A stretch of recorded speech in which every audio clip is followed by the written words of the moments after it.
And I'm back, but back like cooked crack. You feel me? Fuck with your boy, man. It's going down. I got an exciting interview for y'all tonight. Tonight is going down, man. I got one of my favorite artists, one of the people who pioneered and kind of like paved the way. If you watch my live, you can see us goofing around and having fun during the day. This is somebody who it really like set the standard for a lot of us that rap. When you deal with like barcodes, when you deal with really publishing real music, you know, when a lot of people see him rapping, they just think that he's just a rapper who rapping. They not understanding that he's one of the very first pioneers, like one of the first 10 people from Arizona ever to do anything, you know what I'm saying? So just being able to invite him in and him take out time to sit down and talk to you guys about everything that he has going on that's so dope that I already know about. You know what I'm saying? It's a beautiful thing, man. Like I tell y'all all the time, I could talk 30 minutes about these people that I know. Cause like I tell you, my friends is the super friends. I got the Avengers of Arizona. All these other people is interviewing whoever they interviewing, but I'm interviewing the superheroes of Arizona. If you go back to FREEZ TV and you watch all my interviews, you'll see that these people who I'm interviewing and putting on my platform, they not regular people around here. They not people trying to get on. They not people trying to do nothing. Yo Westwood is one of the people who's been doing it, been putting on, been rapper of the year, been in magazines, been doing interviews, podcasts, TV, been connecting with industry artists, been producing for people, been mixing and mastering and engineering for people, been doing all types of shit. Has a beautiful family, and I can just, like I said, I can keep going on and going on and going on. So right now, y'all help me welcome to the FREEZ TV world and into our algorithm, one of my good friends, Mr. Yo Westwood. We need the whole crowd in the back going crazy, huh? You deserve it though. I appreciate it. Yeah, you really do deserve it, man. I appreciate it. That's real. Thank you for taking out time to just come in here, because I know you probably told 2 or 3 sessions, hey, hold up, man, I'm gonna go do this. I cut one a little close today, man. That's why I told you I couldn't get here till 8. Mm-hmm. But when you hit me, I knew, like, all right, if 8'll work, then you got me all night. Yeah, I can work up until 8 o'clock. Or no, you can't. You stealing all my customers. I done heard about you. I'm trying to tell everybody, hey, like everybody over there with you. Want you. But you know what? That's a testament to how good you are, though. Right on. And how you've perfected your craft, how you work at it, how you a student of the game, how you really work at sounds, how you really work with fucking plug-ins and everything. Like, you're not just a nigga who just like, oh yeah, cuz, let's rap. Yeah. Nah, you really one of them guys, you know what I mean? I'm a perfectionist is my problem. Like, I can't even listen to I can't listen to nobody's music without tearing it apart in my own head. Like, where that come from? It comes from being I don't know, man. Sometimes it's a blessing and a curse. Because it's a blessing when you're an engineer, but it's a curse when you're a fan. You know what I'm saying? So I hear a nigga shit and I love this nigga. I like the way he gets down. Boom. But then the engineering wasn't right. And now I'm like, so I can't just enjoy your song. I'm gonna tear it apart in my head because I don't know where that comes from. It's just something God blessed me with. I don't know if it's a blessing. Like I said, I don't know if it's a blessing or a curse. No, it's a blessing. Now let's go to the beginning. Where did this start? Where you come from? Where you originated from? What are you about? What do you do? Take us back to 1975 or whenever you was born. 1975, like, you know I was born. Yeah. I'm gonna blow everybody's mind right now. I was born in Portland, Oregon. And my mom was going through it with my dad and left. I'm the youngest of 11 children. My mother only had 2 kids, but I'm the youngest of 11, and I'm the only one that was not born here, my nigga. Ain't that some bullshit? But we came back here when I was like 3, and I ain't never been nowhere else. I lived in LA for a minute, for like 11 months. Then we came back. So Arizona always been. This is what I know, and this is where my family is from. You know, this is what I know, man. You know what I'm saying? So, you know, that's 1975. So anyway, you know, you come up, nigga. I grew up in motherfucking Maryville. Like I said, I'm the youngest. My mama and them is from Buckeye Road. I got brothers and sisters and shit that, you know, that whole street life shit, you know what I'm saying? And everything was everything with that. And then as I grew up, I came up in like a household where like it started off rough and ended up good. You know what I'm saying? Where I had a mama and a daddy and had a roof over my head and all that good shit. But then I also had this connection to the streets. You know what I'm saying? And so that took like, over. What is that like being the youngest of 11 kids? And then not only being the youngest of 11 kids, but trying to navigate your way through that and having both diasporas. Like having a foundation with a mother and a father at the crib, but also having brothers and sisters and a genuine connection to Buckeye Road through genetics. Like this is blood. Yeah, 100%. Yeah, 100%. My sister came home from the hospital to the trailer parks behind Fred Scott's. You know what I'm saying? Like my mama, like I'm totally right there. You know what I'm saying? But she was leaving a situation when it came down to giving birth to me.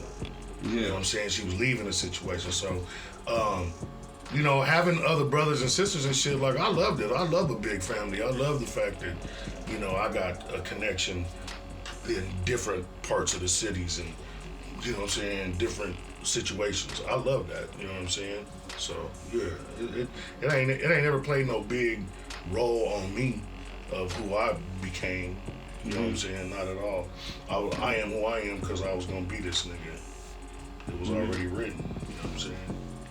You said it was already written. I'm gonna be. I don't mean this nigga like, yo, Westwood. I'm gonna be. I could have been a bum. Nigga, it was written already. Nigga, I was gonna be a bum. You know what I'm saying? But at the end of the day, I'm just saying, you know, who I'm related to and who you know, I came up under and whatever. It just, I'm still gonna be me. You know what I'm saying? Right. I asked you that because I know you got rich. I know you got rich genetics, rich genes. You know, like when it comes to the area of town that you come from, the parts that you bang, the parts that you represent, and what you put out in the forefront. It's not fake. It's really real. It's authentic. I'm gonna say this about what you saying right now. I'm gonna say like, it was something that I didn't have to do. Yeah. I got homies that was killers and murderers, my nigga. Like, nigga, they really grandma grew up in. I come from a situation where my mama's a white woman, so my mama already was kicked out of her situation for having black children. So, and this is real, my nigga. Yeah. Like my mama was totally, what you call that, X'd out of 87, my nigga. You can't come back to this club, period. So, as we grew up, you know, things got different. My grandmother, whatever, and I love my grandmother to this day. I'm not shitting on them at all in no way. It's just in reality, in real life, this is what happened, nigga. So my mother gets dropped off on Buckeye Road, my nigga. Like, could you imagine that shit, my nigga? Like, you a white girl from Glendale, nigga. You graduated from Alhambra, nigga, and your peoples was like, you wanna fuck with them? Then come on. Yeah. Get out and go fuck with them. That's why I'm from Buckeye Road, my nigga. Yeah. Authentic. You dig? Yeah. So all that ain't no fake nothing. Ain't nobody ever ran me off Buckeye Road. Ain't nobody ever took nothing from me on Buckeye Road, nigga. Like I don't claim to be whoop-de-wop, but at the end of the day, I'm Yo, my nigga, and it is. You know, what you see is what you get. But you're a good representative. I hope you see it that way. Yeah, you've been. Cause it ain't no fuckery. But you've been a good representative for years. Mm-hmm. You know what I mean? Mm-hmm. This isn't nothing new. This isn't that, and that's why I'm speaking of years and and where it comes from the soil. Like I was on the phone with OG Taco the other day, Big Taco. Mm-hmm. So we on the phone and he was like, man, Buckeye Road and the Dub is two different things. Whoa. You know, he was like, the Dub is the Dub, but Buckeye Road, that's the culture, that's the culture. History. Like, and he's talking about the juke joints. He's talking about the motherfucking pimps. He's talking about the atmosphere. He's talking about growing up and understanding where some niggas didn't get that. Some niggas don't, and that's why Taco is so motherfucking to the heart with it, cause that nigga's a real Dub baby. Yeah, you know what I'm saying? Like Buckeye, like he say, there's a difference. It's like saying, oh, that nigga from the hood, but he ain't of the hood. Mm-hmm. Like, yeah, you grew up over there, but nigga, you still ain't. You didn't partake in none of the activity. Right, none. Right. That's the same thing. What Taco's saying, and I agree with what Taco was. Nigga, that's 100. Yeah, that's 100. Cause I kind of fall under that. My family owned the property on Buckeye Road. Mm-hmm. So like the pool hall was my grandpa's spot. One of the gambling shacks was my grandpa's spot. My grandfather just a few years ago just sold his last building, and it just is crazy. Like damn, that's like my whole life growing up from, and that's why I'm asking you about the history, because. I was born in 77. Right. We like the people who caught the ass end of what Buckeye Road was about. You know, we the people who caught the last end of seeing what the Dub really represent, what the West Side really represent. You gotta know that like the Buckeye Road was 85, Highway 85, and that was I-10. Mm-hmm. So that was the only way to get in. That was it. And you could just imagine back in the 70s, 80s, 60s, like the niggas that was running from LA or saw a better whatever their reason was for coming down 85. Nigga, they ended up in motherfucking Arizona on Buckeye Road on 7th Avenue on up to the freeway, and it got nigga, it was like every other state you ever been to. And that sets the setting for your mom being dropped off in that. Nigga, boom, boom. So the white folks can't stand her, and the niggas can't stand her. Nigga, you asked out. Like, how did you survive this shit? Hey, man, me and my homeboy, we be talking about this, man, because his mama white. And we be talking about that shit. I always be telling my mama the 70s took you white folks down through there, nigga. My mama be, shut your ass up. But it's crazy, bro, how I give my mother, and then fast forward, and my brother gets killed, and my mother starts a program. You know what I'm saying? City Dads. Mm-hmm. And City Dads kind of like on Mad Mothers Against Drug Driving, but you know, but I remember my mom always saying, like, because you gotta understand, like, my house and how this shit happened. Like, my niggas came, and the side of my mama's house was an everyday. Yeah, that's where like she knew everybody, nigga. Rest in peace, OG Dave, nigga. She K Swiss, nigga. K Rat, nigga. It was every day. It was every day. Train. It was every day on the side of my mama's house. So, my mom, I lost my train of thought. You was talking about the program she started. Yeah, the program. So she never wanted to be like against gangs or against. She just felt like that was an attacked word, you know what I'm saying? That just set the precedence of where you was coming from. Mm-hmm. So she just put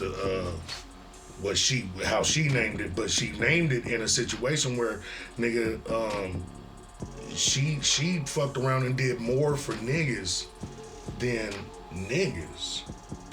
Like, that's real. Like, it's documented. And her, Rudy Buchanan, like my shit goes deep on what I know and who I've been around and what I know. You know what I'm saying? So all the way from politics and shit because of my mom and Rudy and Ray Buchanan and all them motherfuckers, bro. Like even I'll even it just goes deeper than oh, I'm just a Phoenix nigga. No, it's deeper than that. My people did. My mother grabbed herself by her bootstraps and picked herself up, my nigga, and you know, here I am. No, that's dope. No, here I am. My mom is one of them same type of women. Yeah. You know, working in the parks and Dupervilla and different things. It's like we were kind of blessed. Like me and you were kind of blessed to be from it, but not of it. And to have them moms that was just so damn strong. See, that's where I was fucked up because I wasn't from it, but I became of it. Mm-hmm. And that's where I didn't have to do the shit I did. I didn't have to claim West Side City. I didn't have to. Yeah, but it was already in you. That's where and then that's where you become. That's where you become. Are you strong enough for that to not matter to you? Mm-hmm. And I think that it mattered to me. Mm-hmm. And I did a lot of shit that, excuse me, I didn't have to do, my nigga, and I shouldn't have did because it mattered to me, nigga. And speak on that for a minute, because not just you. Think about how many other brothers is watching this nigga, right it's now. A lot of niggas out here that matters to them. And it shouldn't. It really shouldn't. What the next nigga eats shouldn't make you shit whatsoever, my nigga. That's some shit my daddy would have told me. I be coming up with some old shit sometimes that just pop up out of my mind, nigga, and I be like, that's that old nigga. That was this shit. That was that old nigga shit. Yeah, man, but sometimes you just, you know, I told old girl to braid my hair, cause I told her, she said, she was talking about going, she had some little family issues and and then the funeral, should she go to the funeral? So I'm like, look, man, I'm getting my brains pulled out of my head. And I said, I'm gonna tell you something right now. The sooner you understand that what the next nigga thinks doesn't matter, the happier your life is gonna be. Like, I believe 90% of the shit we do as people, we do it to impress the next motherfucker. When do you think in your age or in your life that you came to that understanding? Do you think it was in fatherhood or yesterday? Nah, man, stop that, because you got some dope ass kids. You got some dope ass, like you. I haven't even got to that part of your life yet. Mm-hmm. But you not on, like, we still on your childhood, and we dealing and we still dealing with the whole diaspora of coming up in the dub and being from this lady who was dropped off on Buckeye Road. Yeah, she was dropped off in the mix of in the midst of one of the wildest periods Arizona and that transitions we've ever had. Yeah. She's just dropped off right there, boom, and then she's raising these kids, and she got these. And then not only is she raising them kids, but her kids is bringing the homies. That's around. What I'm saying. And she raising the neighborhood like they her kids. Exactly. So now she's a wonderful woman, my nigga. My mama is a wonderful motherfucking woman. Come on, man. 100%. You can tell through the manifestation of you. You judge a tree by the fruit it bears. Yeah, Think of the work that you do and the shit that you do for people. Yeah. Think of how many people you help. How many. I know that I'm a workaholic because of her. I know that. But not only that, I'm talking about your spirit. Oh, so many people come over here or I bump into them. PBR, we on live the other day, and he like, yo, done recorded my whole last 5 albums. Everything. But that's what I'm saying. Like, it's the stuff you do for people is just like, and you go over and beyond. You know what I mean? Like with Scooter Thomas, with this person, with that person, with this. I could just keep going down. And when anybody call you and say, hey, I got a video shoot, you there. When somebody say, hey, I got this award show, you there. Shit, you got me in the last award show. I came in with you. I'm at the door like, hey, I'm free. The nigga told me, he said, Hey man, thanks for getting FREEZ out to the. I said, you're welcome. Hey, but on the real, I had no idea FREEZ was gonna be there, nigga. I ain't had no conversation with this nigga. Scooter Thomas called me. Yeah, he told me already. Scooter told me, he told me. He was like, bro, I'm going to meet Yog up here. I'm going to meet y'all. Because I fuck with y'all movement. I love the way y'all move, man. Like, just the whole manhood and whatever. So, okay.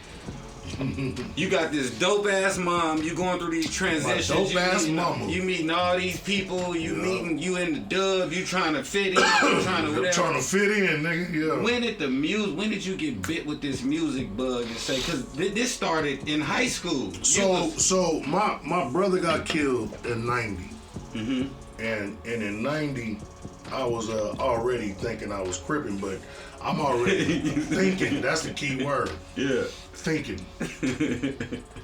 Only Crips I know is my brothers and cousins, and I'm not going to the hood like that at all, nigga, at all.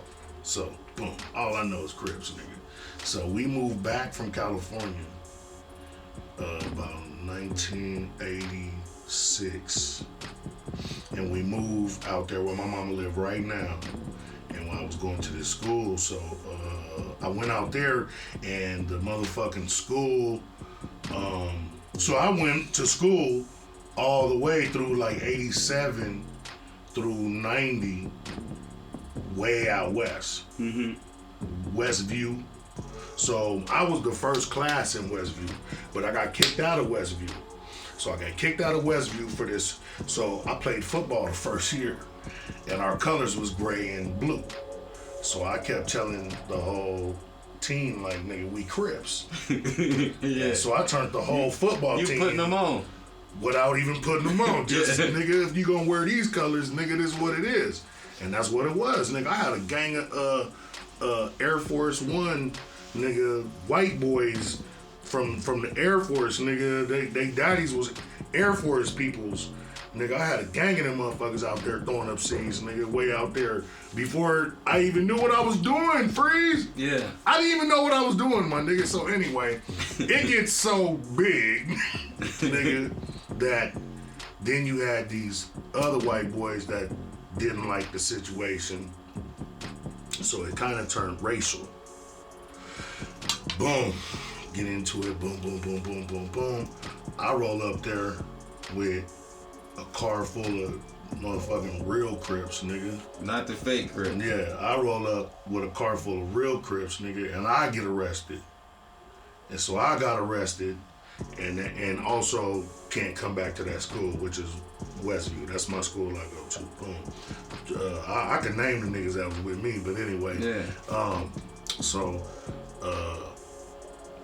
Summertime. That was kind of like at the end of the school year. So then summertime came, and I went to Trevor Brown summer school. So I go in there for summer school, and it was just some. It was back then. You got to know how like Maryville and West Side City was. Like, you know, it was an issue. Whatever. Yeah, two different places. I'm 10 toes into they shit, my nigga. So I'm acting real mannish. You feel me? So I'm running around. So anyway, long story short, I get kicked out of that school during summer school, and then I can't come back during regular school. So this is all from my freshman year transferring into my sophomore year. So then sophomore year comes, I go to Maryville for 2 weeks. I get into it. Boom, I'm kicked out of Maryville. So now I can either go to you know, one of them old alternative schools or whatever. Well, South had the magnet program. You didn't have to live over there. So boom, now I go to South. All that shit I was doing on the west side, my nigga, did not add up to what happened when I got to South Mountain, my nigga. South Mountain was a different world, nigga. That wasn't. That wasn't nothing like that wasn't. Mom. wasn't the same, bro. It was not the same. It was a different world. And I really went to South Mountain thinking like I'm gonna get my shit together. I really did, and I did. I just didn't get it together like the traditional way. Graduated high school because I got kicked out of South Mountain too. I got totally kicked out of South Mountain. I was going to remember we was all going to night school together, nigga. Me, you, Scooter, nigga. We was all going to night school, nigga. Yeah. And I had a kid on the way. I was 17. No, I had a kid, nigga. My son was here. I was 17 years old, my nigga. He was anyway. Yeah, man, that was good times. That was good times. So how'd you get on the music? Music. My big bro, TNT Productions. My nigga, that nigga. Like he was the first nigga to record Adina Howard out here. Like. He had remember Debonair? Mm-hmm. My brother recorded all them songs, bro. Mm-hmm. That was Troy. That was TNT. That's crazy. Remember rest in peace. What's his name? One of the singers from Debonair. Serge. Not Serge. The Serge and Sid still alive. Serge and Sid is brothers. Yeah. But the one that was like the front man singer. Oh yeah, cuz yeah. He was amazing, bro. Like he could sing, my like nigga. Sing, what bro. was that nigga name? Rest in peace, bro. Yeah, like, see that's history. Yeah. That's real Arizona history. You know, that's the first group I ever came up under, like in music. That's who put me on. Debonair? Yeah. Yeah, my brother used to record them, bro. Right out of his motherfucking he had a little room. They used to make me practice in the motherfucker. Yeah. Practice. What was you doing? Dancing? I used to dance. Dancing. Yeah. Me and Scooter used to dance to them. I remember y'all niggas dancing. I remember that shit. But go ahead. So how'd you get on the music? My brother was recording music, bro, and when I came to South Mountain, I remember the first nigga out here, I don't even know how we met. The nigga was just under, he was like under the boo-boo. He was under the motherfucking stairwell in the 100 building in South Mountain, the first building you come into. He was under the stairwell and it was motherfucking lunchtime. And that nigga, I remember I was walking by him, bro. This is a true story, my nigga. Mm-hmm. This is a true story. Nigga, I was walking by him and my brother had just passed and I had a shirt on, it was blue. And on the back of it said, and you know, the old English, it said, rest in peace, Kitty Love, Westside City, Boothill Crib. Mm-hmm. Nigga, I had that shit on my shirt, nigga. And that nigga, as I walked past him, that nigga asked me, what did my shirt say? And I immediately got on the defensive with him, like, nigga, it say Westside City, nigga, what's happening? Woo, woo, woo. This nigga was like, no, I'm just saying, man. And that nigga was like, man, my mama never let me wear no shit like that. Yeah, she wouldn't. Fuck you talking about? We had one of them mamas that was. That nigga was like, hey, my mama never let me. And then you rest know, in peace to my nigga FREEZ. Rest in peace, his mom. Yeah. Shout out FREEZ. Nigga, 100%. So me and FREEZ got in. Me and that nigga met that day, nigga, and we was walking and. Nigga, next thing I know, I'm spending the night over his house, and nigga, we making music, and you know what I'm saying, and that's, I don't know, music came, like, I don't think you choose music. I think you can, but I'm a nigga that listens to what I'm good at. You said it earlier. Music chose you. You like, I don't know if it's a gift or a curse. I don't know what it is, but it's almost torn me totally apart, family wise. My wife, nigga, my kids, nigga, it's almost torn me like totally apart, and then it's also like it's also built up to where I can take care of my family and my kids and my. You know what I'm saying? So I'm just, you know, it's a whole nother situation. How do you deal with that diaspora? Because there's so many people right now. I used to not, my nigga. Going through that. I used to not deal with it, bro. I used to live two lives, cause oh, my mama, nigga. I'm gonna be 100% with you. I used to live two lives, nigga. But I don't no more. I know what's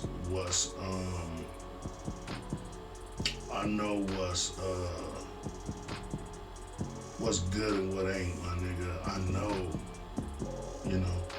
Man, you came on my live one day and we was just talking, and we was talking about how beautiful your family is and how you and your wife have been setting an example for a lot of couples out here, a lot of artists, a lot of people who moving and shaking, who you're kind of like and giving niggas who think they so hard a pass to just be theyself and show what they really be doing. You know what I'm saying? And my wife commented, I got home, and my wife was like, man, that's so beautiful to just hear a man speak of his wife like that, like boom, boom, and it's so dope, man. Like, I want to give you some more props on that. I appreciate that, my nigga. Because you have really showed us how we can take these double lives that we live, like, cause I live a different life in the studio than I live at home.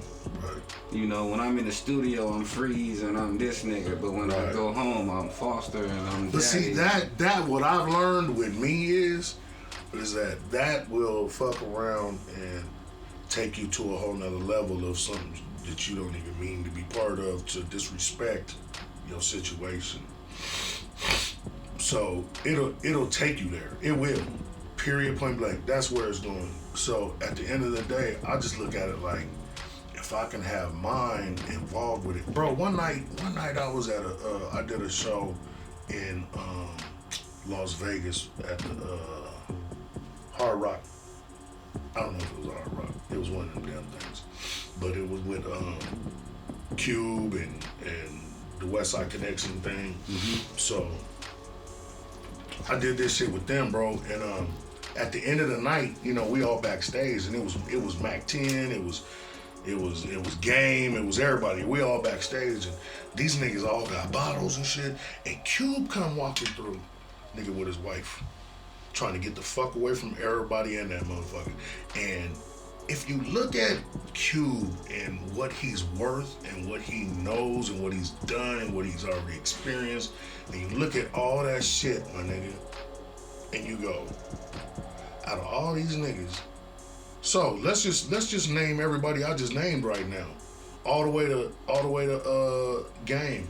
Game stay in some bullshit.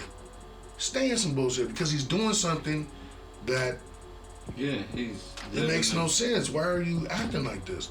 But anyway, he acts like that. It is what it is. Boom. He you know, whatever. But at the end of the day, my nigga, when you look at this situation and you look at the fact that, nigga, this nigga was the only one that walked through this backstage shit with his wife in a fashion of, pay me my money, nigga. Why wouldn't you follow that? Like, why wouldn't you follow that? I understand if you're not married. If you're not married and you're not, but I had to understand that that's where I'm supposed to be, my nigga. I'm supposed to be right there. She's supposed to be right with me. She's supposed to be, you know, put on a pedestal that I create for her. I create that pedestal because she doesn't act like that. She's not no pedestal woman in her mind. In my mind, you is, nigga. You done been through a whole lot of shit, nigga. So let me put you on that pedestal and thank God that you still here, nigga. That's deep. Period. That's deep. You know what I'm saying? Let's lighten the mood up. Back to the music. Boom. So you with you done met FREEZ. Y'all kicking it. Y'all making music. When did y'all decide we putting this shit out? We was going to my brother. I remember going to my brother and begging him, like, man, record us and me and FREEZ, cause we used to sing, bro. we used to sing, and everything we would take to my brother sounded like something that was already out, like Aisha, the girl. So we had one called I forget what it was called, bro, but everything we came out with sounded like somebody that was out already. So my brother was, he was shooting it down, nigga. Get out of here, get out of here. So then one time we came up with a song, bro, and it was a rap song, and it was called Unfadable. Came up, nigga, and then my brother was making beats off that in Sonic, the keyboard. and he was making beats off of that motherfucker, and that nigga came up with some beat, and me and Boo Boo went there and recorded it, bro, and then from there, we was rappers, nigga, like, fuck all that singing shit, nigga. Yeah. We was rappers, bro, and then we just started writing, my nigga, like, constantly. Like, that shit happened in, like, a year's time. I wouldn't even say a year's time, bro. Like, that shit happened between the time that me and Boo Boo, like, met, started doing whatever, didn't work. Nigga, we used to be in the bathroom singing, bro. Like, FREEZ.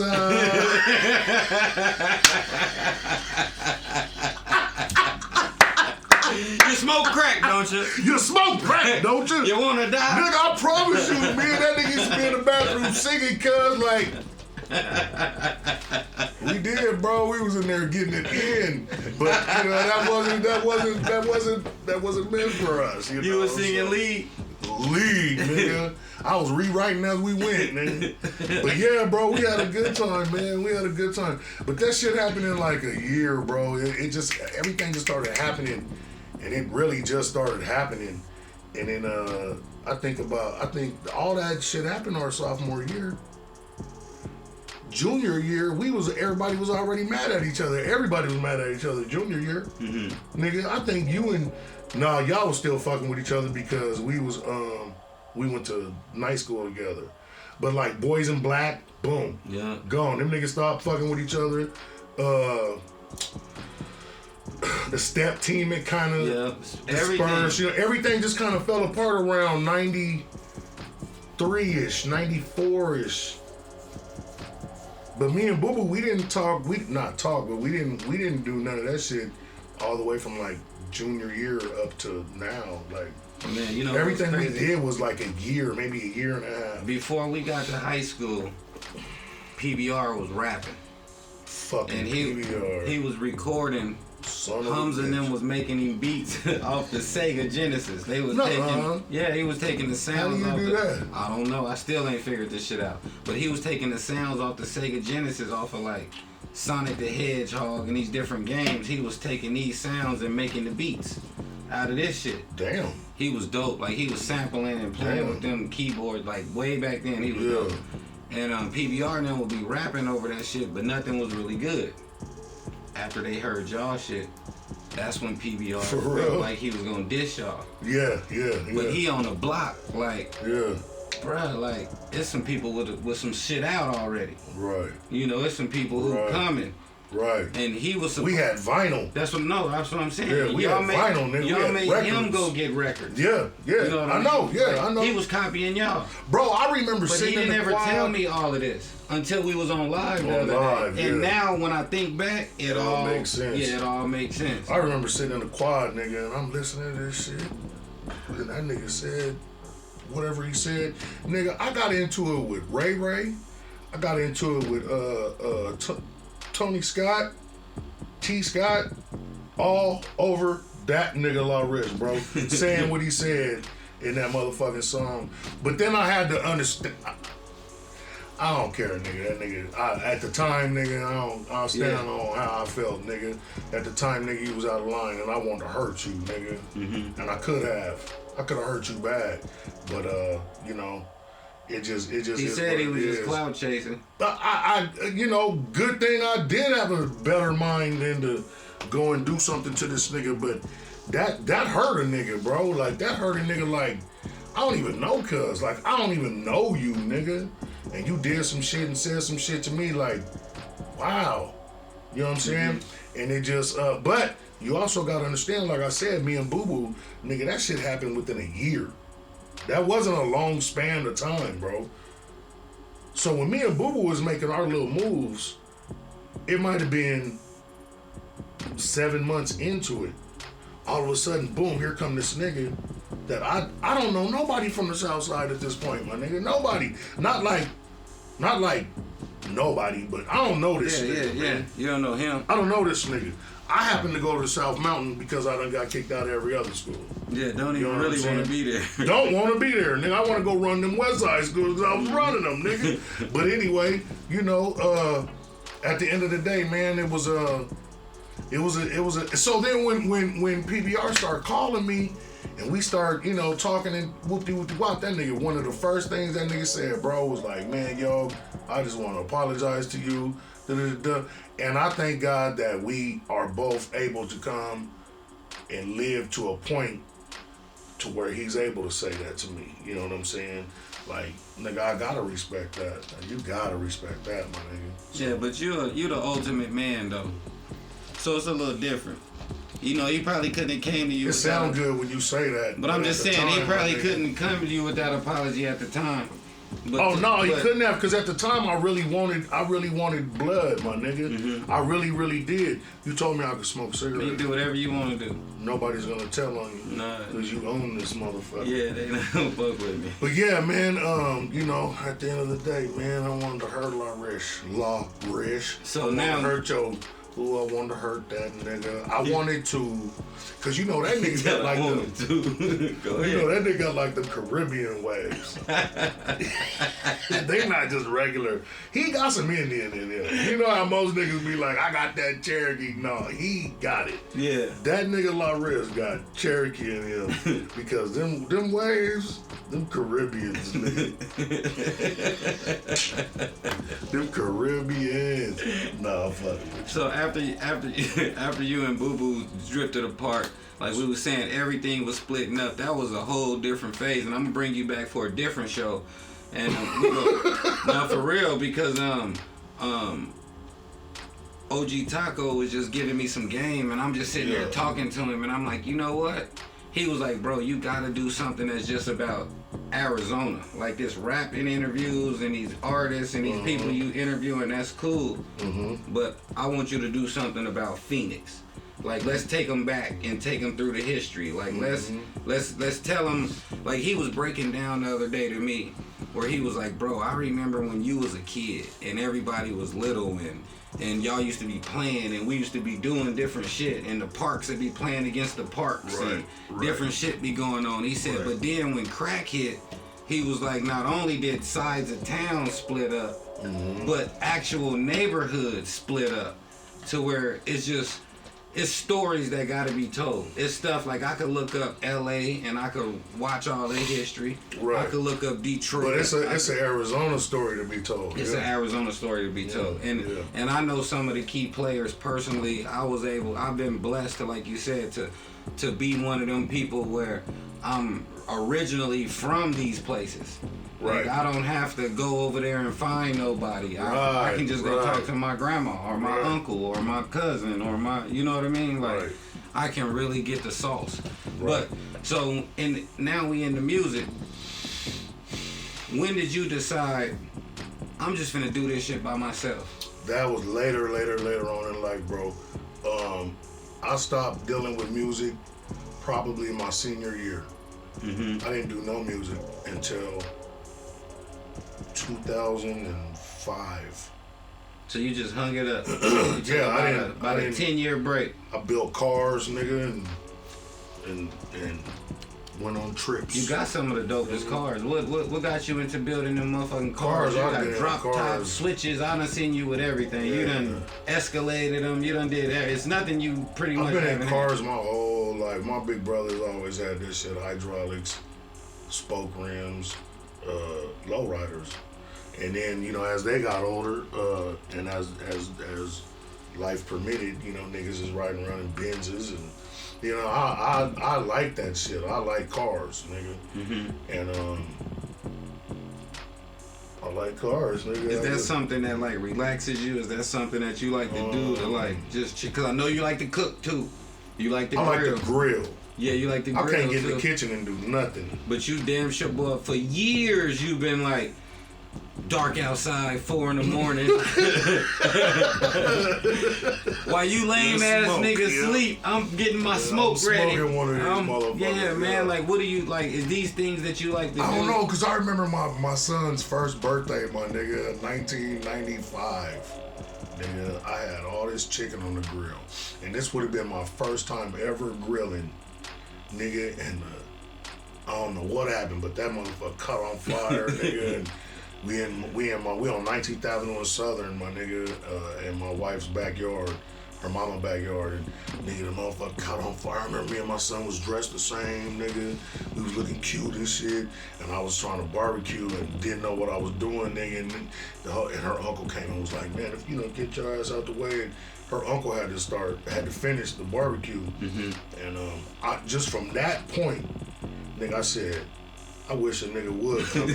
Cause my dad, like, you could have never told my dad to get away from the barbecue, nigga. Like, but I was happy the Mexican came and told me to get away. Cause I'm about to kill everybody, nigga. The chicken finna be burnt up, nigga, everything. And so, nigga, I was happy, but I said, nah, man. And then from there, bro, I don't know. It's something about grilling, like, nigga, cause I like meat, nigga. I like red meat, nigga. Yeah. And potatoes. You know what I'm saying? And so, nigga, that's why you so goddamn big. It's one thing to don't worry about me, man. Worry about yourself, man. But see, I asked you that because a lot of people use music as therapy or as something therapeutic.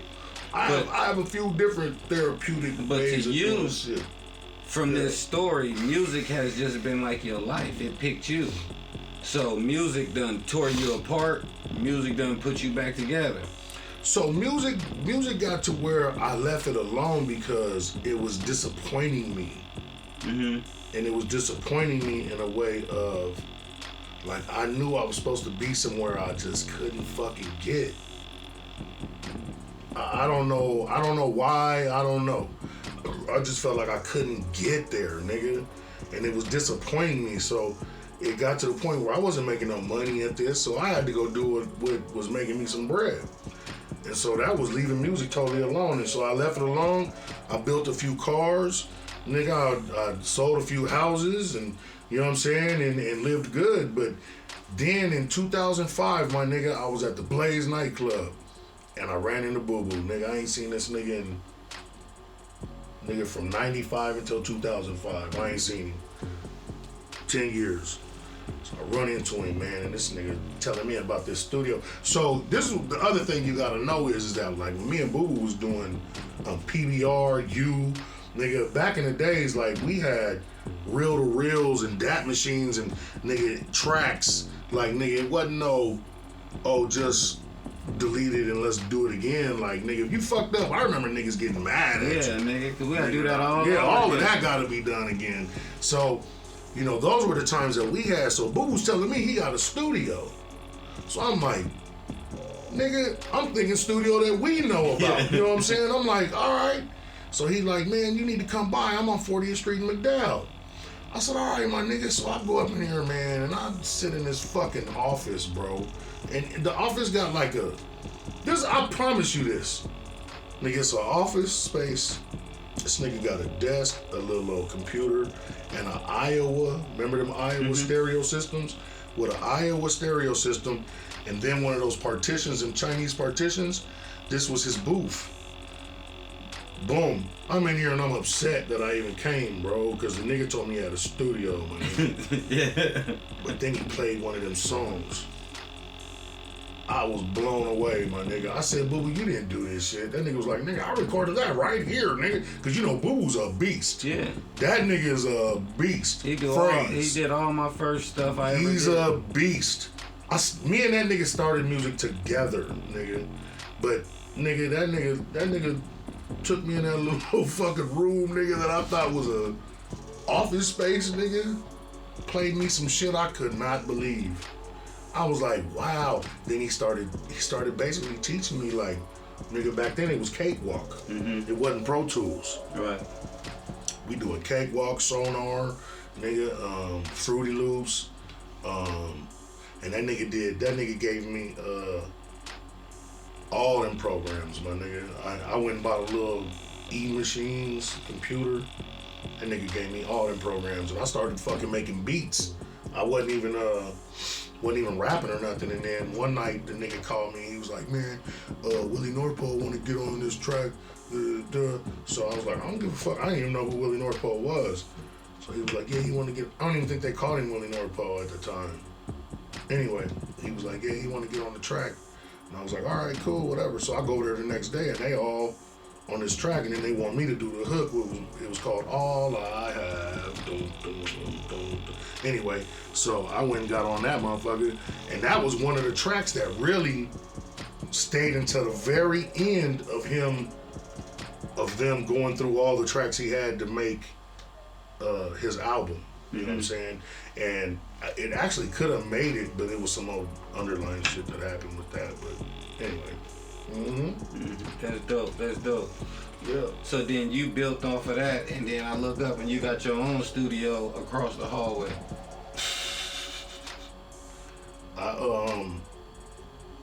We got 40th Street like in 2008. I think it was 2008. But what we did was, my nigga, is me and Babyface, we fucked around, and I think we met at the we ran into each other. I don't mean we met, but we ran into each other at the I was putting my registering my name. My shit used to be called Cold Cuts Music Factory. And then he was doing something. But anyway, we was both in line, and I seen my homie. That's the homie from back in the day. So I seen him, and he always been about his shit, you know what I'm saying? And so anyway, me and this nigga started talking, and we ended up like, nigga, let's merge our shit. So we changed the Cold Cuts Music Factory to the Factory Music, because what it was, what me and Face saw was that all these niggas was going to This Today. They was going to there was another one, This Today, and another one that used to print up your CDs. And we was like, bro, we could do that for these niggas at a fraction of the price, my nigga. And nigga, me and Face used to be up till nigga 3, 4 o'clock in the morning, nigga. My family, his family, nigga, all in the same room, nigga, packaging CDs. Nigga, anybody that had a CD out back then, nigga, we did that. On my mama, bro. CQ, Peter Roy, Preach, Cheddar, Chi. What was that nigga name? Chi. Yeah. That nigga, we did his shit. We did, name it, we did it. And it was just me and Face. It was just me and that nigga, bro. And then we went and got the studio. Because I had an incident at my house. Because we was running it out of my house. And I had an incident, and I was like, my nigga, we good at the crib. And so we ended up going and getting that spot on 40th Street. And that's how all that shit was built. That's how all that shit was built. You know? That shit is dope, because that's like a dope time period. You know, y'all had 40th Street lit. Yeah, we was over there cracking. No, y'all had like a clothing store, a studio, another studio. It was about 4 studios, clothing store. It was just like, after hours up top, nigga. The after hours was cracking. Hell yeah. Yeah. Hell yeah. 40th Street was the lick. And so when you left 40th Street, what was the transition from there? Because it just seemed like it keep getting bigger and bigger and bigger. Like even you as an artist, and as well as you running your business. 40th Street, we actually got kicked out of 40th Street. Why you get kicked out? I blame it on D-Dog, cuz. I blame it on D-Dog. No, it was a dope fiend bitch that was like the property manager. And she was a dope fiend, period. And she like just was doing weird shit, stupid shit around us, you know what I'm saying? And she wanted D-Dog. And I kept telling D-Dog, take one for the team, nigga. That nigga wouldn't do it. He wouldn't do it. So we ended up getting kicked out that motherfucker, man, cause she was implementing rules and shit that didn't even apply to, like, nigga, why would you even say that part of anything that you talking about? Yeah. So the bitch was all in left field with her shit, but she was out to get us, cause we wouldn't comply to all the shit that she was trying to do, cause D-Dog didn't want to fuck with her, you know what I'm saying? So yeah, we got kicked out of there. And fucked around, and I think I was without a studio for about a year. about a year and a half, I was fucking around with Payroll. I was fucking around with Payroll out there where he was staying at. Me, Cat,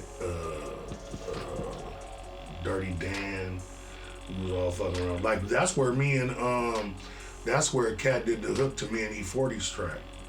That's where Cat did the hook there. He did the hook to got another song called Brighter Days, all out there. So then we ended up from there and ended up on I-17 in Indian School, my nigga, or Camelback. And that was the worst thing I ever did in my life, nigga. Yeah, that was weird. Weird dynamic. Situation, yeah, it was weird. So, but we ended up over there, and then I got out of there, and I immediately went over to where I'm at now. So I've been there for like 6 years. How you like that spot where you at now? I like my spot because it's real in the cut. You know what I'm saying? You got to deal with some little, street shit that go on through there because everybody know that's the cut through. But they respect me. I ain't had no issues where I gotta do something stupid to a motherfucker. Like I ain't had none of them issues. No, a lot of people just love working with you. I always hear about you. But as far as the music, how did you as a rapper say, man, I got something. Let me go and turn this up. Man, like I said, I was making beats and shit, and then one year, my homie Trix invited us out to California, and I had just did. I had made the beat to Big Boss Hall. I had made that beat, and then I rapped on it, and then I went to California just to let motherfuckers hear it, like, cause he be throwing them barbecues and shit, and car shows. I went out there just to let motherfuckers hear it, and then Trix was like, bro, you need to get on stage, bro. So me, Baby Villain, and Day Day, nigga, we was all out there, man. And I got up on stage, bro, and it brought everything back from back when we was kids doing this shit. And the way I rocked it, my nigga, I was like, yo, you putting your time into the wrong thing, nigga. And then when I started doing me and started really doing me, it was a rap. It was a rap. I was everywhere. Who have you done music with that just blew your mind? Like, damn, I'm really doing a song with this person. Mac 10. Mac 10 is, and I got music with a lot of people. I got shit with J.O. Felony. I got shit with Corrupt. I got shit with Daz. I got shit with E40, nigga. And I don't know. It would be between E40 and Mac 10, bro. But Corrupt, my shit with Corrupt is probably the hardest out of all of whoever I named. His shit is ridiculous. But that's Corrupt. That nigga's from. Yeah, But what's your out of all of the touring you've done, all the shows you've done, what's your favorite place to perform? Where do you feel like when you go perform there, you get the best energy? Anywhere in LA. Anywhere in LA. If it's promoted right to where they know it's me coming, then I get a nice situation. Like we did the Kush Stop, nigga, and you gotta understand how the Kush Stop works is that they got the stage. The stage you're gonna get like, but you also gotta know when I did it. It was 2018. So this is when Kush Stop was live, like fresh, like, and so their very first one, I'm not gonna say this was the first one, but it was one of them. You know what I'm saying? Where you know how shit go from here to here. Right. You know what I'm saying? So the one that I did was super motherfucking fresh on their mind. And so I did the Kush Stop. And it, which of course is all in California, but that one right there, bro, like they don't. It's not your average situation where the promotion ain't right and you're the bullshit we go through. But this one is like on time. You're gonna make this happen. If you're not there, nigga, the next nigga goes on. Nigga, this shit was so they know who's on what stage at what time is what I'm trying to get at. Yeah. I'm doing a whole bunch of jabbering. So they know. So at the end of the day, they knew that that's where I was gonna be. Nigga, I had to cry. I had to see a motherfuckers that knew my song. Nigga, it was wild to me, my nigga. It was wild to me. But California is always gonna be one of my favorite places, and I could also say Washington State. Them motherfuckers, Oregon, Washington, them motherfuckers give it in. Along your journey of doing music and everything you've done, from the high school, from being a youngster trying to figure it out, to everything you doing, what type of vindication do you have now with now being able to provide an opportunity to other people to get them to bring them along the journey with you, whether if it's with Orchard or a different situation or some of your connections? Because like now you're not just a guy who rapping or a guy who own a studio or a guy who just cool. Now you're like a gatekeeper to opportunities. And speak to that before we get out of here. I want you to speak more so to the opportunities that you're able to provide now, and how does it feel being able to provide them opportunities, knowing where you come from, and the fact that there was no opportunities when you started. When I started, yeah. There really wasn't no opportunities when I started. It was all like back then. You had to have somebody that really knew how to package you up and sell you to a label. Period. And that's what you were looking for. These days, you don't need the label. You don't need none of that. You don't need it. Is it good to have? Like, yeah, if it's the right one, you know what I'm saying? If it's the right conversation being had, but you don't really need a motherfucking label. So there wasn't nothing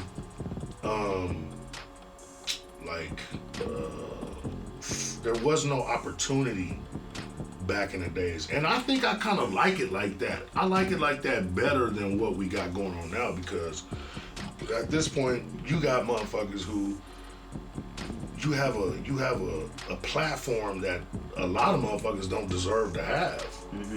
I mean, like 95% of these motherfuckers don't deserve to have the same platform me and you have when we have classic music. Do you understand what I'm saying? Like, so that's where I feel like the motherfucking internet is a bitch, because it gave off-brands the right to be able to be off-brand, and you know. But on the other end, I feel like also when it comes to, like, we didn't have that. We didn't have no kind of outlet. We didn't, and you know, back then I could have been the off-brand nigga, you know what I'm saying? And I would have been the off-brand nigga on these outlets that, but we didn't have it. We didn't have it. So it made us work harder. It made us work harder and strive for bigger things than being immediately famous because you got a cool little harmony to your song. You know what I'm saying? We wanted to make shit that was gonna last, and I think that that's where music has lost its situation. Is that nobody makes anything that's gonna last. Nobody even takes the time to try to make something that's gonna last. These motherfuckers come in my studio and, nigga, I'll be like, did you just think that right now? Like, you know what I'm saying? Like, what is going on? So, at the end of the day, you know, I've been blessed to get an Orchard deal, and I have a situation where I can put people's music out, and with a marketing plan, though. You know what I'm saying? Like, we're not talking about no half-ass shit. It's a marketing plan that can be had. It's a whole situation that can take your shit from here to here, you know. And we all know that it's all about numbers and spins, and I can make that happen for you with Orchard, 100%. The factory music group, I can make it happen. So So if it's people that want to get with you, if they want to talk to you and find you for that opportunity, how do they reach out? You can get at me at Yog Westwood anything, YOG Westwood anything. Just inbox me and let's talk. Let's get it in. Let's figure it out. Let's show you how to make some money off this shit. Yeah. We're going to bring you back in for about 10 more interviews. But before we get out of here tonight, anybody you want to give a shout out to, anybody you want to tell to kiss your ass or whatever? Nope. Neither. Neither. Y'all have a good night, man. Salute, West. Man, I thank you for coming out, man. Already. It's so much more I want to talk about. Already. Like, we could just do a whole Yo Westwood documentary. We really need to sit down and discuss something like that. A Yo Westwood Like documentary. Like how the one I did for C-Thug, the I Am Arizona. Yeah. Yeah, Yo Westwood needs something like that, bro. Yeah. Like, for real.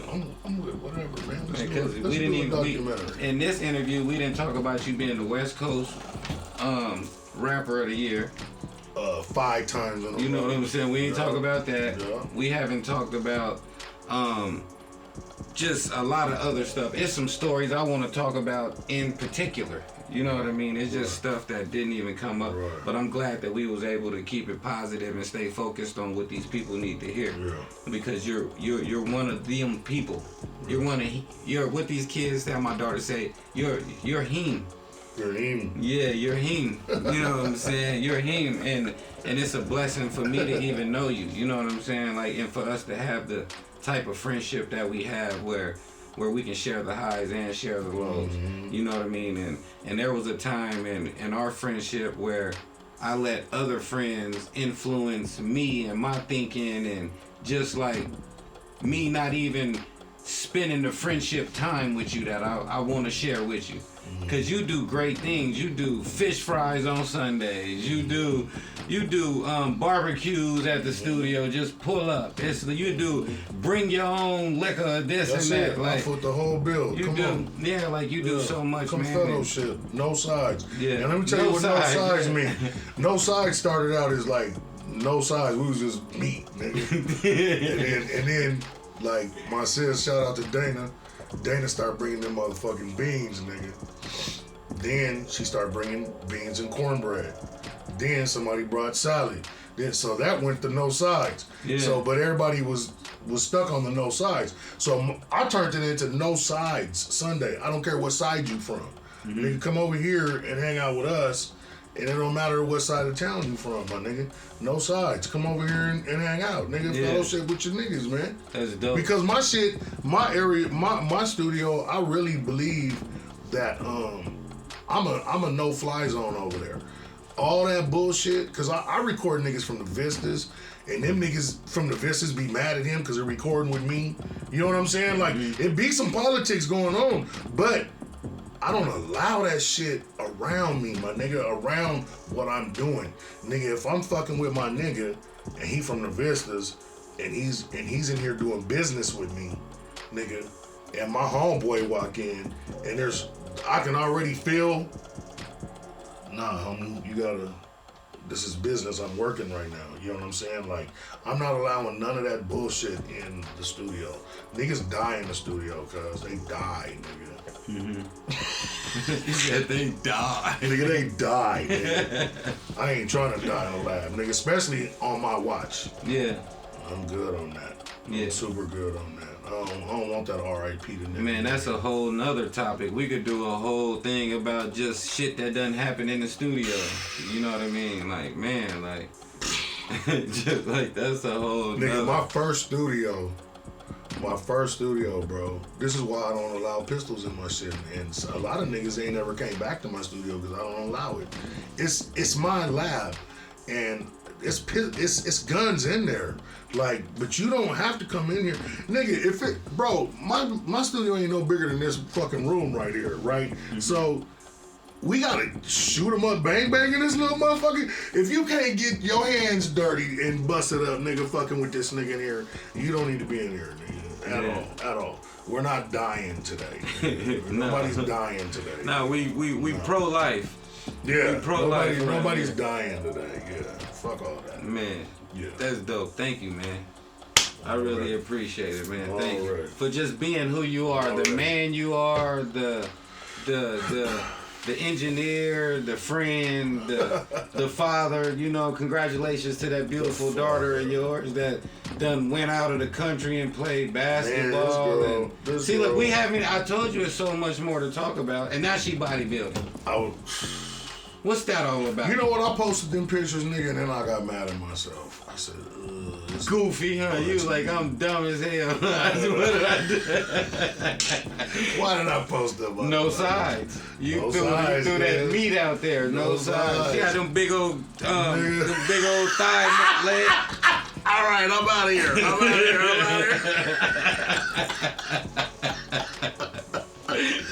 I said, man. That shit was cool. No, but congratulations, man, on all the success. It's a beautiful thing to watch, man. Right on, bro. You know what I'm saying? I just love pray is God just keep it coming. No, it's gonna keep coming. No, you said that. You already said it. As long as you keep creating the pedestal, it's gonna always stand up high. Got to. You know what I mean? Got to. As long as you're doing yours, it's gonna always be exalted. Got to. You know, and that's admirable. And a lot of these cats that's watching this needed to hear that. Right. A lot of them need to see it. You make it cool to be a man. Dig that. You know what I mean? Like that's some whole new shit. PBR call it game gospel. That nigga right there, boy. That nigga, PBR fuck around and be like, nigga, I'm trying to build my shit after you, nigga. Shut up. Everybody trying to hear that shit, nigga. Hey, that nigga, he got so many baby mamas, he can't. We starting a thing called the baby daddy program. We doing the baby daddy program. If you got 5 or more baby mamas, you can join the program. Yeah, I'm part of the program. You part of the program. Yeah, you can join the baby daddy program. You got to watch our live bags and boxes in the morning on Facebook, and you can see what's all about the baby daddy program. Yeah, I know that's right. Yeah, man, they stretching baby daddies thin. You know what I'm saying? Hey, like, man, so. the homie just wrecked his car. Nigga got all his money back and pow, hit his ass. Yeah, they want I said, boy. And see, if he would have been signed up on the kid is 28 years old. That nigga paying man support. He like, the homie like, cuz all the bitch gotta do is say, I don't want it no more. She want that. No. I said, nigga, she's gonna get that. Yeah, she gonna suck you dry, nigga. Man, she gonna suck you all the way dry. I gotta say time out, cause we'll keep going all night. I love this dude, man. And now we about to start cracking jokes. Now it's about to turn up. So let's get out of here. Let's stay on topic, man. I love you though, brother. Thanks again, bro, man. I appreciate you. Like I keep shaking your hand, I keep giving you the love, man. Thank you, bro. Like thank you. Thank you, man. Like I said, thank you for being a man. Sir. Thank you for your mom, bro. Cause you know for real, your brother done helped so many of my friends. My mama crazy. You know, it's a lot of my friends that your mom impacted their life, you know? Yeah. So it's up to us to tell these people thank you. Yeah. You know, if the homie didn't say thank you, I'm telling you thank you for the homie. Thank you now, yeah. You know what I mean? Because people need to hear this and know that the things that they did in their life, the things that they sacrificed, like I tell these niggas that come to my studio all the time, you don't know the sacrifices that's made just so the lights can come on. Man. You niggas think that. I was just thinking that right now when I was standing outside. I was thinking to myself. I said, damn, I remember this nigga bought this shit. I said, and that had to be 10 years ago. Was it 10 years ago? 12. I said, this nigga is still here. This nigga, like, but anyway, not only are you still here, but I said to myself, I said, he is somehow making it work. Mm-hmm. And that's where niggas gotta understand that the next nigga, no matter what he got, if he look better than you, he's somehow making it work. And you gotta be that same nigga, bro. Like, I'm not gonna be broke. I'm not. Not me. Can't do it. I'm not gonna do it. I'm not gonna do it. I'm not gonna be broke. This dude knocked my gate off before. Ran my gate over and knocked my gate over. Drunk. Faded. Yep. One of them nights. Yep. But that's some whole other shit, man. We have great times around here. Like I said, I keep telling you I love you. I keep shaking your hand. We'll keep doing this over and over. Let's get the fuck out of here. Look, check this out. The moral of today's interview is this. We all come from different walks of life, but we all have a journey that we gotta take. And sometimes we don't know the journey that we gonna take, but the most important thing on our journey is paying attention to the moments and paying attention to the people that share those moments with us. Because when we look back at those moments, the most valuable moments is the ones with the people we love the most. See, sometimes we spend a lot of time with people that don't even matter. We do shit and we look back at them things and we like, fuck, what was I doing? When I could have been spending time with somebody who mattered. You know what I'm saying?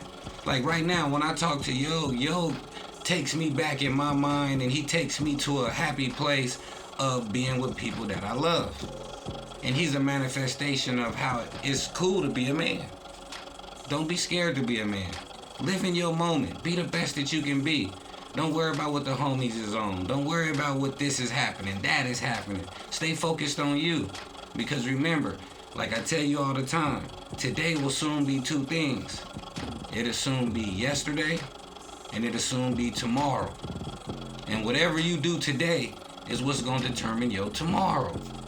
So when you get to tomorrow, don't be talking about, damn, I should have did this yesterday.